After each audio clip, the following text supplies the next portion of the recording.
So, Pastor Doug, thank you for being with us again here. Yes. It's a pleasure. Happy to. Yeah, so it seems you have been canceled again.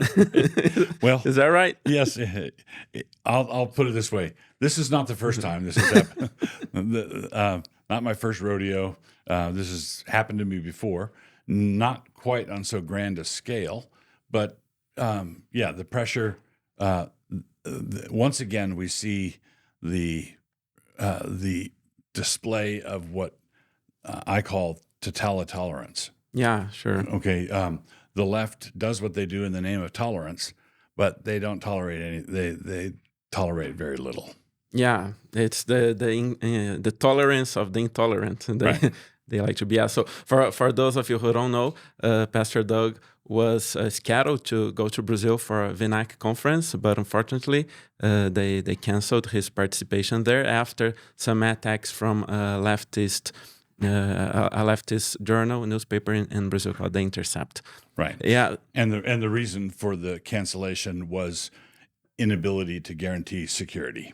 Right. So the thing that I would want to state at the front end is that in the letter of disinvitation, there's two ways this could go. One would be the organizers of the conference could capitulate to the slander, right? Right. Capitulate to the slander and say, "Oh no, we didn't know that we'd invited a racist." That would be really, really bad. This, as I understand it, to this point, is simply a tactical retreat. They were not in a position, not prepared for the pressure that was applied. Not in a position to guarantee security. Not in a position that using public facilities. There were all sorts of pressure points that were applied, and to date, the organizers of the conference are apologetic, not believing the slanders at all, but simply having to deal with the facts as they are. Yeah, so you'd say that there's a difference between what you mentioned in your article, that sometimes people or institutions are acting with cowardice. Yes. But maybe that's not the case. So Solzhenitsyn has a wonderful phrase, which is "live not by lies." Right. So it is, Jesus says that when one king goes to war with another king, it's simple prudence to count your troops. Right. Right. You have to, if your army goes up against their army and you decide to retreat tactically, that's not the same thing as a surrender. Okay. Okay. Yeah. So what I understand, the organizers of this conference have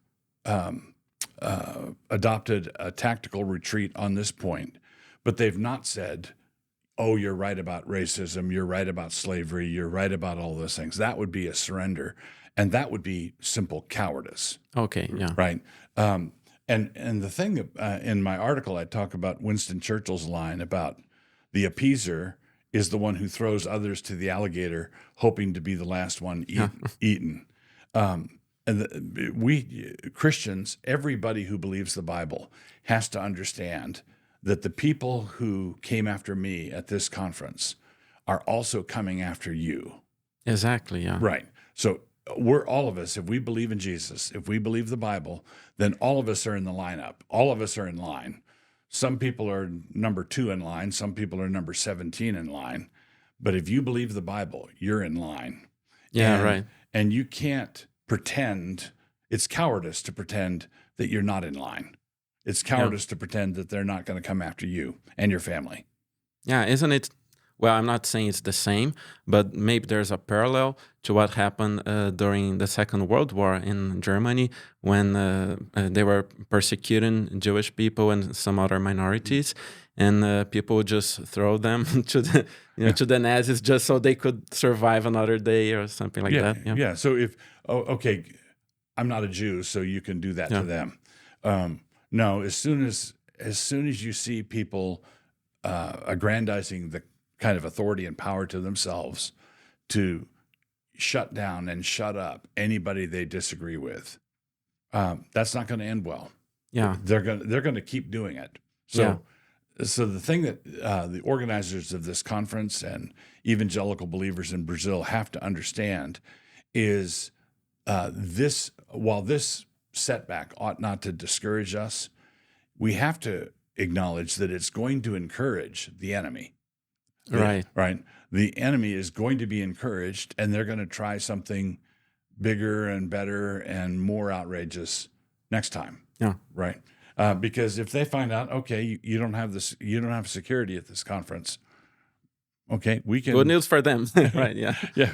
All right. So we can challenge any speaker we want. We can manufacture any. Basically, Christians need to face the reality of where we are now. Yeah, I and think prepare for it. I think maybe we are too used to being comfortable. Yes. And it's hard when some sort of persecution faces us. And, we are used to living comfortably. So what should we do now, right? Correct. And what we have to do is realize that we are living in a different era.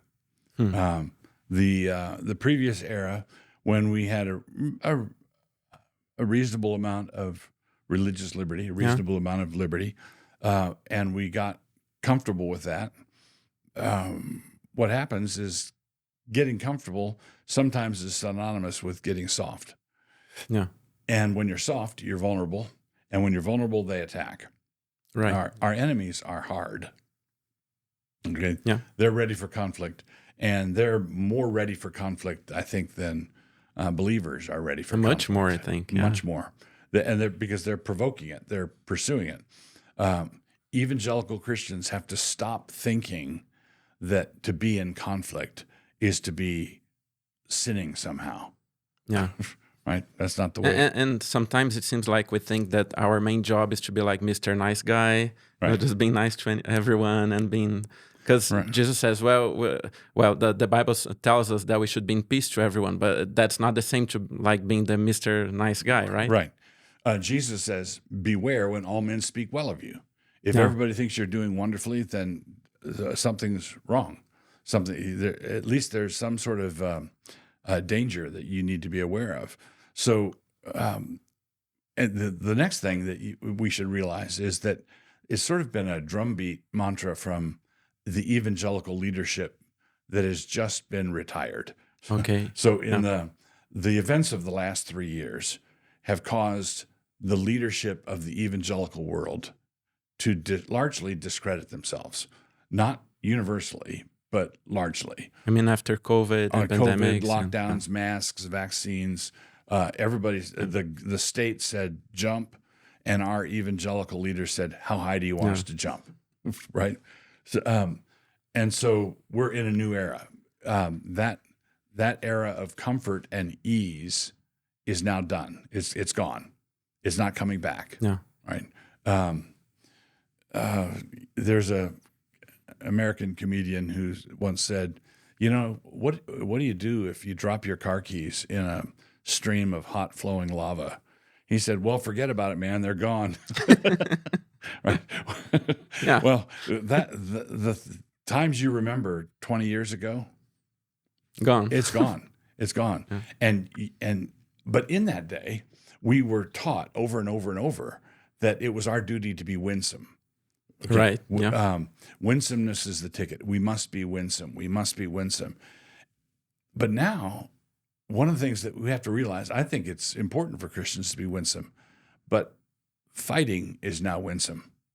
Right.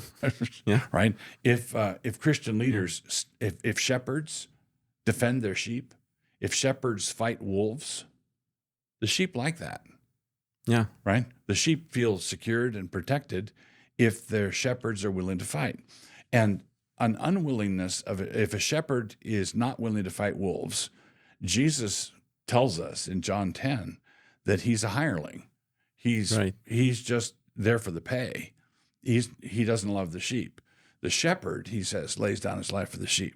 The shepherd is willing to be in a conflict for the sake of the sheep. And that is the new winsome. Right. Right.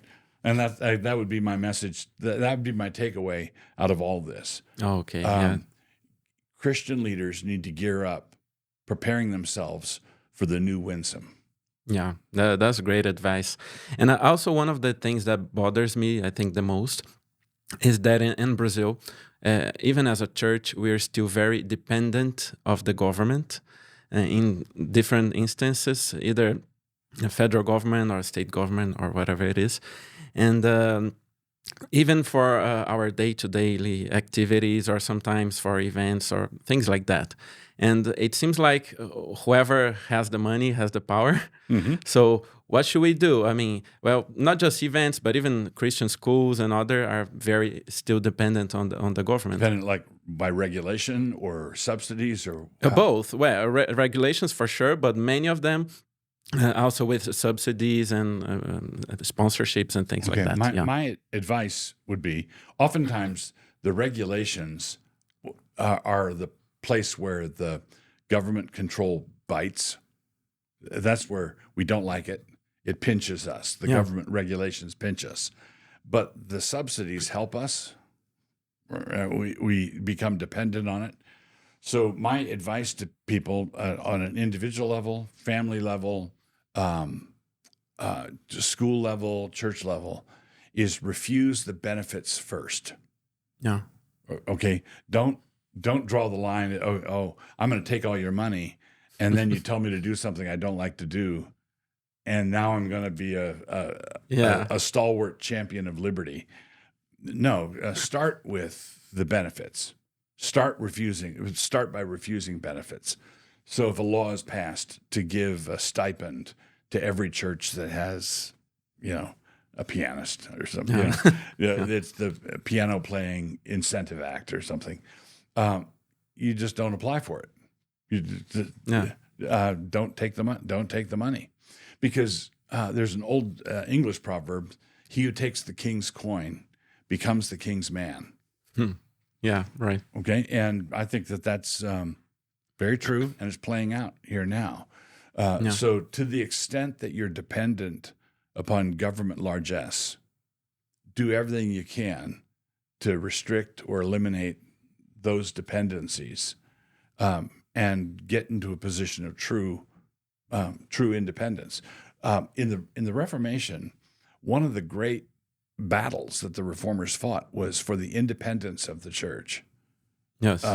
Separated from civil government. And in many cases, like Calvin in Geneva, the civil government in Geneva was Protestant and Reformed. Yeah. But Calvin still wanted the some sort of separation. So it used to be that in many cities that the government had to sign off on church discipline. And Calvin wanted to say, no, the ministers of the word are the ones who are to protect the table, guard the table. That's right. Yes. Well, I think that's been a problem. I don't know if that's the same in the States, but surely I'd say in not Brazil, to as great a degree, but it is a problem. Yeah, it is a problem. Yeah, sure. Yeah. So, well, is there anything else you'd like to share with our Brazilian readers and listeners before I finish? I would reiterate. I think I would just reiterate that Jesus says, when awful things are said about you, when slanderous lies are spread about you, we are Christians and we are under orders. So we should not be disheartened by this. It is a setback, but we should be encouraged. It really is an honor to be dishonored. It really is a grace from God to be disgraced. And you all should be pleased and thankful to God that you've risen to the level of needing to be lied about. Right? Oh, they care. They care. That's great to know. Yeah. And so just in case someone still didn't realize, so it seems like Pastor Wilson was not going to Brazil to start slavery again. Is that right? That was not the plan. Not only is it not the plan, it never was the plan. That's great. Thank you very much for talking with us. Thank you.